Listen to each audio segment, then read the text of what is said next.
बिस्मिल्लाहिर्रहमानिर्रहीम, अस्सलाम वालेकुम। आप यूट्यूब चैनल देख रहे हो, मेरा नाम है अब्दुल रहमान। नाज़रीन, आज 12 मार्च है और हफ्ते का दिन है। आज हम आपको रूस और यूक्रेन की जंग की कुछ ताज़ा तरीन अपडेट्स बताएंगे और प्यूटन के कुछ बयानात आए हैं। ज़ेलेंस्की क्योंकि बार बार उन्हें ऑफर कर रहे थे कि जी मैं आपके साथ मिलना चाहता हूँ, आपके साथ डायरेक्ट बात करना चाहता हूँ। और व्लादिमीर ज़ेलेंस्की जो कि यूक्रेनी प्रेसिडेंट है, उन्होंने कहा था कि शायद प्यूटन को पता नहीं है कि यूक्रेन में किस तरह की सिचुएशन है और आम आवाम जो है वो कितने बुरे तरीके से पिस रही है, मासूम जानें किस तरह ज़ाया हो रही हैं। तो मुझे प्यूटन से डायरेक्ट मिलना है और मैं उनसे बातचीत करना चाहता हूँ। तो प्यूटन ने भी इस बात का इज़हार किया कि जी मैं आपसे मिलने के लिए तैयार हूँ, लेकिन ये मुलाकातें ऐसी नहीं होगी जिस तरह पहले 2-3 मुज़ाकरात के दौर हो चुके हैं बेलारूस में। तो ये मुलाकात ऐसे नहीं होगी, हमारी जो शराइत है अगर आप वो मानने के लिए तैयार हैं, तो मैं आपसे मिलने के लिए तैयार हूँ और उस पर बातचीत करने के लिए तैयार हूँ। इसके साथ-साथ राइटर की जो कुछ खबरें हैं, रूस की जो इकोनॉमी है उसको एक बहुत बड़ा शॉक लगा है जिस हिसाब से सैंक्शंस लगाई गई हैं रूस के ऊपर। यूरोप ने भी सैंक्शंस लगाए हैं, उसके बाद अमेरिका, बर्तानिया, तो उसके जो कुछ रिजल्ट्स आ रहे हैं वो भी आपको बताएँगे कि इस टाइम क्या हालात हैं रूस की इकोनॉमी के। और इसके साथ-साथ फिर यूरोपियन पार्लियामेंट, मैंने जैसे आपको अपने पहले भी बताया था कि पोलैंड में पिछले कुछ दिनों में तकरीबन 15-20 दिनों में 2 मिलियन के करीब जो रिफ्यूजीज़ हैं पोलैंड और हंगरी में दाखिल हो गए हैं। तो पोलैंड के ऊपर यूरोपीय यूनियन ने जो कि यूरोपीय यूनियन का हिस्सा है पोलैंड, तो उसके ऊपर यूरोपीय यूनियन ने भी सैंक्शंस लगा दी हैं और कहा है कि ये जो तुमने दरवाजे खोल दिए हैं रिफ्यूजीज के लिए, इनको संभालना कैसे है, इनको खुराक कैसे देनी है और इनका जो हिसाब किताब है वो कैसे रखना है। तुम्हें पता है कि ये कौन लोग हैं और ये कहाँ से घुस के आ गए हैं और इनका क्या पीछे बैकग्राउंड है। क्या ये कोई अस्करियत पसंद तो नहीं है, क्या ये कोई रूस के भेजे हुए बंदे तो नहीं है जो यूरोप में एंट्री कर रहे हैं। तो उसके ऊपर उन्होंने सैंक्शंस लगा दिए हैं। ये आज सारी तफसीलात आपको देंगे। इससे पहले अगर आप लोगों ने चैनल को सब्सक्राइब नहीं किया तो रेड बटन को प्रेस कर लें और बेल आइकॉन को प्रेस कर लें ताकि लेटेस्ट अपडेट्स आप लोगों को मिलते रहें और ये जो हमारा ताल्लुक है ऐसे ही जुड़ा रहे। सबसे पहले हम आपको ये खबर दे देते हैं यूरोपियन पार्लियामेंट की। ये वेस्टगार्ड की खबर है जो कि सोशल मीडिया का एक प्लेटफॉर्म है और इनकी एक बड़ी ऑथेंटिक इनकी न्यूज़ होती है। ये आपको उनकी खबर बता देते हैं। कह रहे हैं कि the European parliament just passed a resolution demanding the European Commission imposes immediate economic sanction on Poland and Hungary.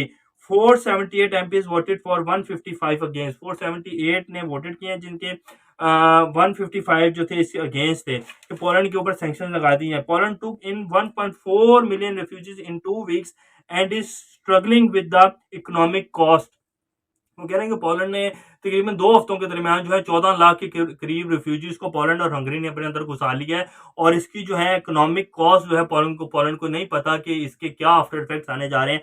तो उन्होंने कहा कि वो इसके ऊपर फौरन सैंक्शंस लगाए जाए और इसको बताया जाए, रोका जाए कि भाई इतना भी अपने दरवाजे जो हैं ओपन ना करो। हाँ, असला दिए जाना है यूरोप को, यूक्रेन को, वो दिए जाओ, वहाँ आग लगी हुई उससे हाथ सेको बैठ के। अगर आप देखें इस सारी सिचुएशन को तो यूक्रेन को इस हालत तक पहुंचाने में यूरोप का, अमेरिका और बर्तानिया का सबसे ज्यादा हाथ है। इन्होंने यूक्रेनी सदर को इस तरह पुश किया कि हम तुम्हारे साथ खड़े हैं, हम तुम्हें रुकनियत देने जा रहे हैं, बस मामला थोड़ा ही दूर है, रशिया तुम पर हमला नहीं करेगा, हम तुम्हारे साथ हैं, हम रशिया को करने ही नहीं देंगे। अगर रशिया हमला करेगा तो हम रशिया को इस तरह जवाब देंगे कि रशिया की तबीयत सेट हो जाएगी।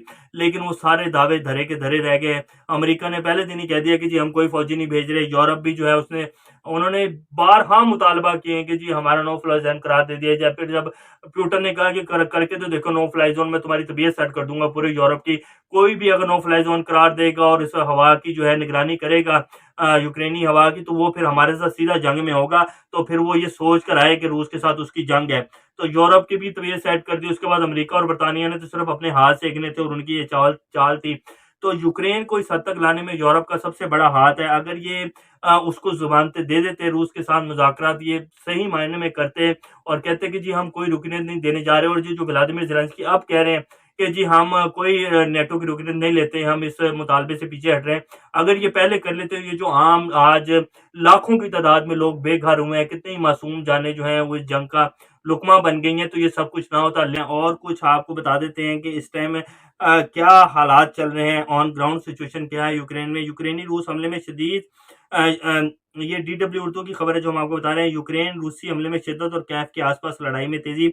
मास्को के दफाई काम के हवाले से कहा गया कि रूस ने तवील फासले तक मार करने वाले जदीद हथियारों से यूक्रेन के मगरब में वाक़ 2 फौजी हवाई अड्डों को निशाना बनाया है।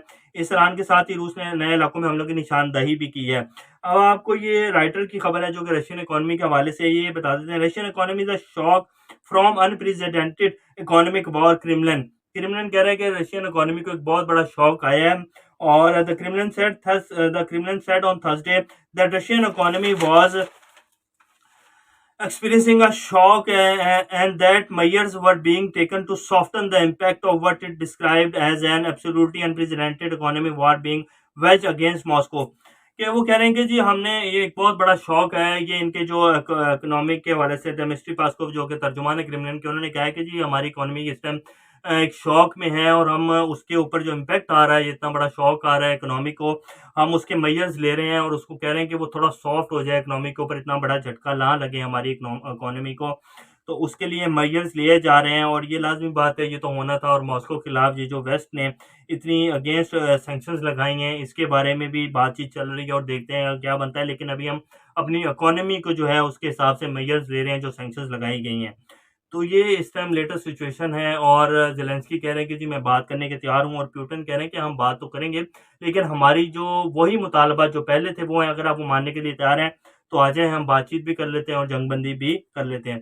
तो ये कुछ लेटेस्ट अपडेट्स हैं, इंशाल्लाह नेक्स्ट अपडेट से दोबारा आप लोगों के सामने हाज़िर होंगे, तब तक अपना और चैनल का ख्याल रखिएगा। अल्लाह हाफ़िज़।